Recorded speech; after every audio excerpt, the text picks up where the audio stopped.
এখনকার পোলাপান বুঝবো না রে ভাই। এখনকার পোলাপান বুঝবো না আগের গ্রামের রাত কেমন আছিল। যেই রাইতে পূর্ণিমার জ্যোৎস্না উঠত, মনে হইতো আল্লাহ নিজ হাতে সাদা চাদর বিছায় দিছে সারা গা। উঠান ভরা জ্যোৎস্না, বাঁশঝাড়ের ফাঁক দিয়া আলো ঢুইকা পড়ত।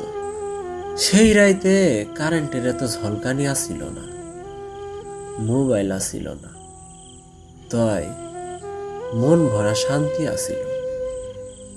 মানুষ খাওন দাওন সাইরা উঠানে বসত, দাদি নানিরা গল্প ধরত, কেউ ভূতের গল্প, কেউ পুরান দিনের কথা, দূরের কোথাও বাঁশি সুর ভাসত।